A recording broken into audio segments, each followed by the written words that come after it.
Dwi'n credu i mi, y peth ni'n poeni fwy amdan brifysgol oedd yr symud o rhywle mor bell i adra.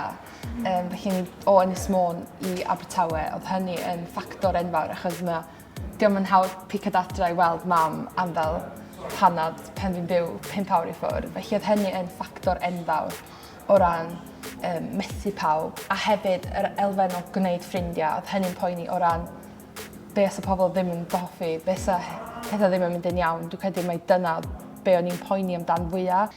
Dwi wedi bod yn dioddef broblemau iechyd meddwl ers sawl blwyddyn ac dechreuodd o ers pen o'n i'n 16 yn yr ysgol. Yn sicr, un o'r pethau dwi yn defnyddio i ymdopi fwyaf yw tabledi antidepressants yn ogystal â'r elfen siarad a ymddiried mewn pobl i siarad ynddynt.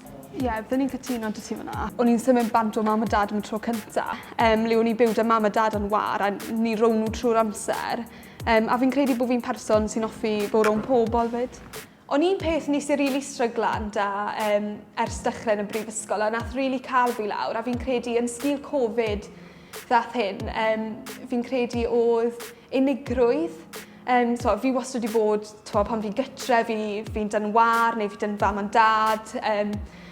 So pan symudais i'r brifysgol a popeth ar-lein, o'n i'n teimlo fel bod fi jyst yn sownd yn yr ystafell achos oedd y brifysgol ddim ar agor, oedd dim lle fydd ni gymdeithasu a oedd pawb jyst yn gorfod bod ar ei hun yna'n rhywbeth nes i rili stryglan gyda o jyst yr unigrwydd. A fi'n gweld yn anodd weithiau symud o gytre nôl i'r brifysgol achos pan fi gytre fi ymysg pawb a fi'n gwario lot fwy amser ar fy hun yn y brifysgol. So fi'n gweld hwnna'n eitha anodd achos fi'n ofn meddwl fy hun a beth mae fe'n gallu dod i fyny da. Wel, fi'n dioddau bach o rhywbeth chi'n cael yn intrusive thoughts fyd sy'n jyst yn fel meddyliau, gallen nhw fod yn unrhyw beth sy'n mor absurd ond sydd yn teimlo mor real yn y foment. Bod chi'n becso bod chi'n mynd i wneud rhywbeth neu actio yn nhw. So mae hwnna wedi bod yn eitha caled, jyst yr unigrwydd na fi'n meddwl o symud i brifysgol. O'n i'n poeni amdano creu ffrindiau fel o'ch chi'n gweud, yn enwedig gyda'r wsnodd y glas.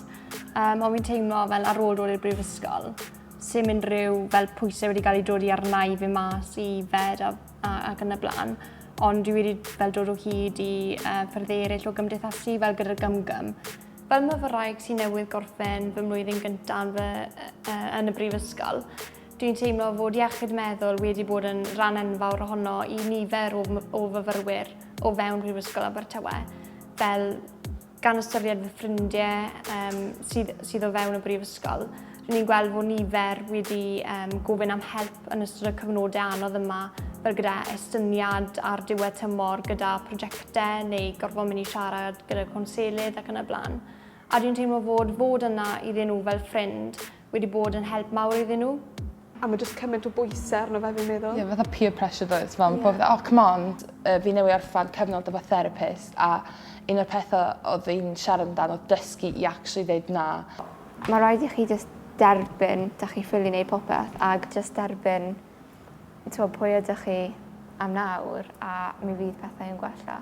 Fyswn ni'n gweud, os da chi'n newydd i'r brifysgol neu os da chi'n dod i'r brifysgol, mae yna help ar gael ac os da chi angen help, just please ewch, gweidiwch tutor personol chi, gweidiwch darlithio chi. Ac mae yna, dwi wedi cael conselo nawr tra dwi'n prifysgol a mae wedi bod yn help enfawr oherwydd mewn ffordd mae wedi achub fi. Mae yna lot o stigma dal efo iechyd meddwl. Mae yna lot o bobl wedi cael ei labelu efo wahanol bethau a mae'n rili anodd weithiau gael gwarad o'r stigma o iechyd meddwl. Yn ywedig pam ti mor ifanc, ti'n dod i brifysgol eich bod chdi'n 18, beth o'na. So mae hwnna'n rhywbeth da ni'n trafod lot efo myfyrwyr pan maen nhw'n dod at gwasanaeth ni.